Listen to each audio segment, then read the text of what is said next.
L'info en continu, c'est sur Europe 1. Punchline, 18h-19h, Thierry Cabane sur CNews et Europe 1. Il est quasiment 18h44, c'est la dernière ligne droite pour votre Punchline Week-end sur Europe 1 et sur CNews, toujours à mes côtés pour commenter cette actualité assez riche en ce vendredi soir. Noémie Alioua, Véronique Jacquet, Muriel Waknin, Melki, Frédéric Lose, le général François Daoust. On va évoquer un témoignage très fort, si vous le voulez bien. C'est celle de ce médecin de 64 ans de Drancy. Je ne sais pas si vous vous souvenez, on en avait beaucoup parlé. Il avait été violemment agressé le 25 novembre dernier. Par un patient en plus qu'il connaissait, c'est ça le pire, il le connaissait très bien. Et il avait eu une triple fracture du nez, son agresseur a été condamné hier, écoutez bien, à 3 semaines de travaux d'intérêt général et à 2 000 € d'amende. Le médecin a réagi à ce verdict et évidemment, il n'accepte pas ce verdict et il est profondément touché. Écoutez-le. La décision qu'on vient de dire, c'est vraiment légitimer la violence faite aux médecins et aux soignants en particulier. La sanction, c'est pareil que si on volait un scooter, je sais pas, franchement, ça me laisse sans voix. Je porte encore les séquelles maintenant. Avant, je vous avais dit que l'odorat et tout ça, ça peut peut-être revenir. Maintenant, c'est définitif. J'ai plus d'odorat, plus de goût. Donc, je dois refaire un scanner des dents parce qu'il y a des racines des dents de maxillaire supérieur qui sont certainement nécrosées. Donc, il va falloir refaire ça. Mais je veux dire, le but de mon intervention, c'est pas le matériel, c'est pas. Moi, j'aurais voulu une décision qui soit à la hauteur du préjudice que j'ai subi. C'est pas une question d'argent, c'est pas ça le plus important. Je suis en train de me donner le temps pour permettre aux patients de retrouver quelqu'un et tout, mais dans ces conditions, c'est impossible. Franchement, c'est impossible. C'est écœuré. Je n'ai même plus. Je me suis fait violence pour venir ce matin. Je vous jure. Et pourtant, je suis d'une nature plus assez avenant. Je ne suis pas quelqu'un de stressé de façon habituelle. Hier, j'ai envisagé, sincèrement, si j'avais des médicaments sous la main, je crois que j'aurais mis fin à mes jours. Je suis écœuré. Voilà où on en est en 2025, Frédéric Lose. Vous avez écouté ce médecin, il parle carrément de suicide tellement qu'il est écœuré par cette décision. Moi, ça m'affecte beaucoup. Je trouve ça d'une grande tristesse.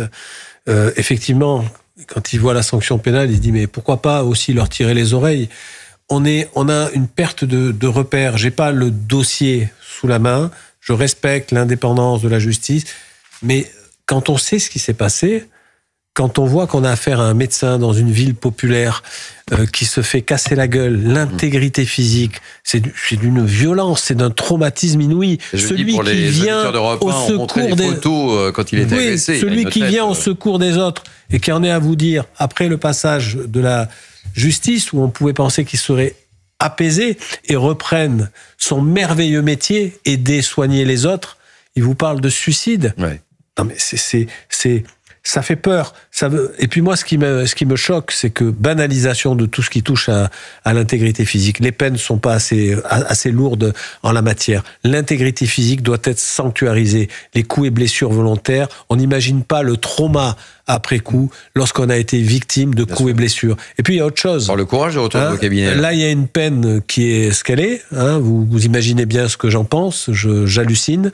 Mais vous savez que la victime ne peut pas faire appel dans un procès correctionnel. Le prévenu peut faire appel. J'espère que le parquet va faire appel. On a une avocate sur ce plateau, Muriel Waknin, Melki. C'est justement ce que j'allais dire. Il faut que cette personne se rapproche du parquet pour que le procureur général se décide à faire appel de cette décision. Après, on n'a pas eu accès au dossier, on ne sait pas exactement ce qu'il s'est passé, on ne sait pas quelles ont été les réquisitions du parquet d'ailleurs. On n'a pas eu cette information, c'est intéressant de le savoir. Mais ce verdict qui est un verdict de condamnation, c'est-à-dire que le tribunal est rentré en voie de condamnation. C'est-à-dire qu'il a considéré que l'auteur des faits était coupable des faits reprochés. Lorsque l'on voit et lorsque l'on entend entend les préjudices subis par ce monsieur, on imagine que les ITT, les incapacités de travail, ont été très certainement supérieures à 8 jours. Et donc, on a du mal à comprendre une telle décision. C'est pour ça que puisqu'on est là et qu'on est quand même assez pragmatique sur votre plateau, le seul conseil qu'on peut donner à ce monsieur, c'est effectivement de se rapprocher du parquet pour inciter le parquet à faire appel de la condamnation. Lui, de toute manière, il sera indemnisé sur le plan civil parce qu'il y a une décision de culpabilité qui a été rendue. Ça, effectivement, il aura son indemnisation, mais sur la condamnation pénale, sur la condamnation qui a été donnée sur cette peine qui est évidemment trop légère par rapport à ce qu'on voit sur les images et par rapport à ce que ce monsieur décrit, il faut que le parquet général fasse appel de cette décision. Général François Daoust, je me mets à la place de cet agresseur, 3 semaines de travaux d'intérêt général. Il va avoir peur, hein. Ça va l'inquiéter, cet agresseur. Hein. Là, il se dit, oh là. Alors, là, je vais rejoindre Frédéric Loz. Et pour l'avoir vécu sur le terrain également, dès lors qu'il n'y avait pas une réponse pénale à la hauteur de l'agression, très souvent les victimes partaient en dépression nerveuse. En plus, avec l'angoisse de recroiser l'agresseur, puisque, pas puni ou quasiment pas, eh bien, c'est la porte ouverte à « je peux recommencer, je fais ce que je veux ». Donc c'est ce sentiment d'impunité pour les uns, ce sentiment d'injustice pour la victime, et la peur de la victime qui continue parce que ça peut recommencer. Et bien sûr. Voilà. Véronique Jacquier.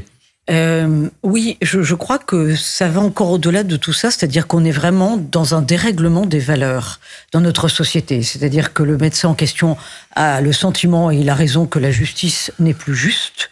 La peine qui est infligée ne sert à rien puisque le gars en question qui a fracassé ce médecin, c'est pas 3 semaines de travaux d'intérêt général ou généraux, enfin. Qui va faire en sorte qu'il va comprendre. Je pense que ça il va avoir peur. Mais non, mais il ne va pas comprendre qu'il faut réparer le mal qu'il a causé. Donc on est dans une société finalement qui ne donne plus le sentiment que les valeurs s'harmonisent autour de ce qu'on appelait avant le bien commun. Vous savez, chrétiennement, on parlait de bien commun. À partir du moment où on a décidé que le bien commun disparaissait, mais tout se délite. Tout disparaît, plus rien ne s'harmonise. Tout à l'heure, on a parlé des meurtriers d'Elias en employant, pour certains, le mot délinquant. Non, ce ne sont pas des délinquants quand ils ont le casier judiciaire qu'ils ont déjà. Ce sont des criminels en puissance. Donc quand on arrêtera de les voir comme des petits délinquants, des petites frappes de quartier, mais qu'on se dira, oulala, avec le mal qu'il a fait, il est parti pour faire beaucoup plus gros, et que donc on affrontera le mal, qu'on saura au niveau de notre société le regarder dans les yeux, je pense qu'on sera capable d'apporter de véritables réponses, mais qui touchent finalement à la façon dont on veut encore vivre ensemble et des valeurs qu'on peut porter au niveau de la civilisation, parce que là, on voit qu'il y a un tel délitement que ça touche à ce que nous sommes profondément. Bruno Retailleau, quand il était à Grenoble, il a dit « Le narcotrafic, c'est une menace qui est existentielle ». Eh bien, tout ce dont nous parlons sur le plateau à longueur de journée, ça a trait à une menace qui est existentielle. Et vous avez raison de le souligner. Noémie Alluva. Oui, je rejoins complètement ce qui vient d'être dit sur ce renversement des valeurs, notamment que cette agression-là ne vise pas à n'importe qui, si je puis dire. C'est un médecin.